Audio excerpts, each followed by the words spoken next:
Welcome back to the morning show here on Arise News. Yes, our guest today is a rising musician signed to the record label Chocolate City. His production debut, Third Mainland Bridge, featured MI and Moti Cakes on the TICBN Volume 1 album. He was also featured by MI on The Box with Price, Illegal Music 3, following many productions and songwriting for various artists within and outside the label. His skills received the acknowledgements of many A&Rs, and the value of Ckay as an artist is beginning to shine through. Welcome to the morning show, Ckay.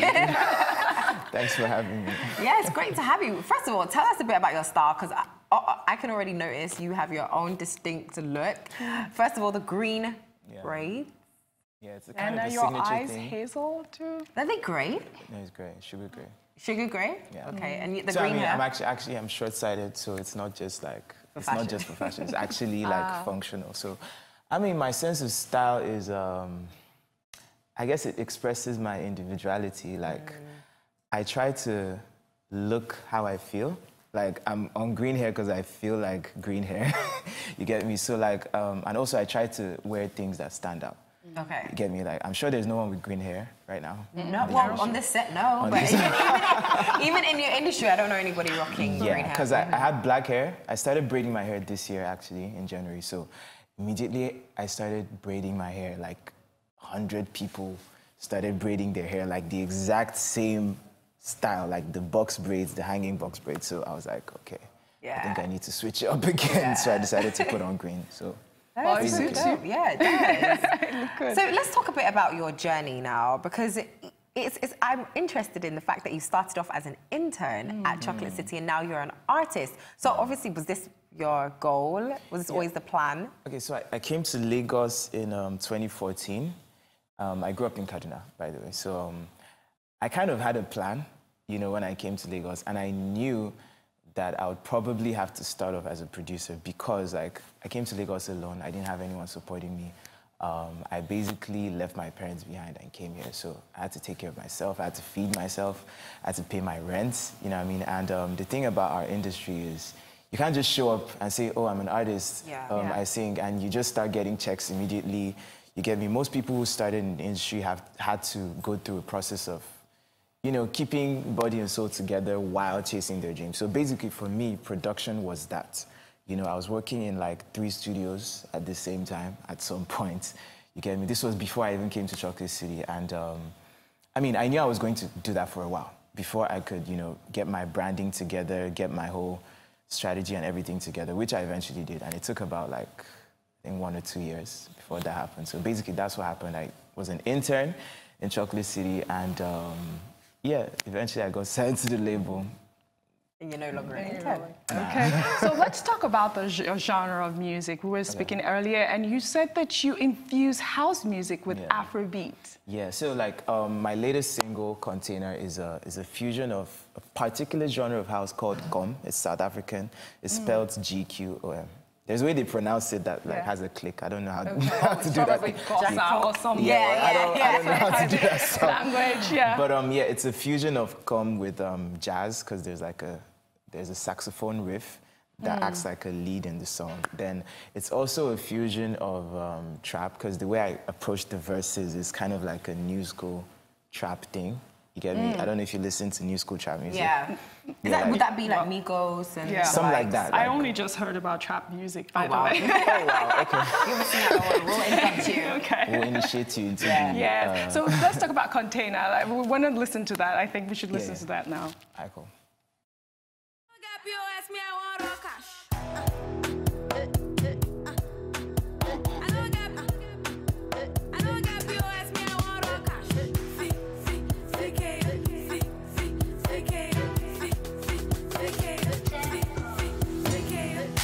I don't land, you don't land. You don't land. Content I don't land, you don't land. You don't land. Content I don't land, all land to go. Content I don't land, all land to go. Content I don't land, all land to go. Content I don't land, all land to go. Ego, raw cash. Ego, dollars. Ego, raw cash. Ego, dollars. POS, me I want rock cash. Rock cash. Don't cook it to rock cash. My girlfriend is dollars. My side chick is euros. My other chick is naira, man. No other girl is fine. 24/7 on the grind. No time to the check it time. When they see the swag, when they see the money, they don't get choice but to wine because container don't land, you don't land. You don't land. Container don't land, you don't land. You don't land. Container don't land, all and you go. Container don't land, all and you go. Container don't land, all and you go. Container don't land, all and you go. There you go. Rock cash. There you go. Dollars.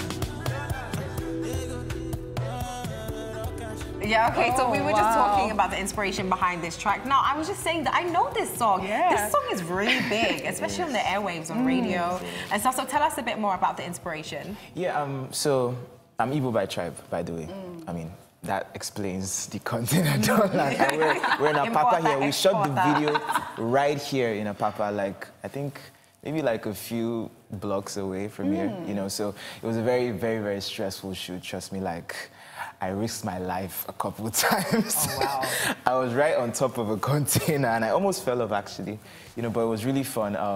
It was inspired by containers landing, you know. I mean, containers are one of those Igbo stereotypes, you know, that most people that are not Igbo just assume that every Igbo person has a container that they're importing from, you know, the high seas and whatever. So basically this song was just, you know, inspired by that. And I wanted to give it a different flavor because most people expect a song like this to be on a high life beat. Right. Because it's like, it's too played out. So I decided to give it a different angle. So I fused the South African calm sound. I fused some jazz into it. I fused some soul into it. And I fused some trap into it in the verses. Yeah, I love the use of the saxophone. Yeah, I can definitely hear the South African in there as well. So that's really awesome. So tell us, what else do you have in the pipeline? Yeah, I have a lot. I just produced a song for Dice, which came out. It's called Dice. Oh, Dice L? Yeah, it's really. I produced a couple other songs for him, but this one just came out like 3-4 days ago. So you guys should check that out. I have an EP coming out soon in October. It's called The First Ckay EP. So it's like an introduction of the different sides to me as an artist, because I'm a very, very, very, very, very versatile artist. I can make songs like Container, but I can still like really, really sing. You know, sometimes on certain records, I tone it down a little bit. Like on Container, I had to tone it down because like you can't be crooning on songs like that. So this EP shows like different sides to my sound. It's very, very experimental. I tried as much as possible to play with sounds that are not very, very, very familiar to Nigerians. So that's going to be really, really awesome. I've got tons of surprise collaborations on it as well. I don't want to reveal too much, but it's really, really, really, really, really awesome, and I'm super excited. Also, I have a new single coming out. It's called Gmail featuring Dremel. It's like Container on crack. Is that bad?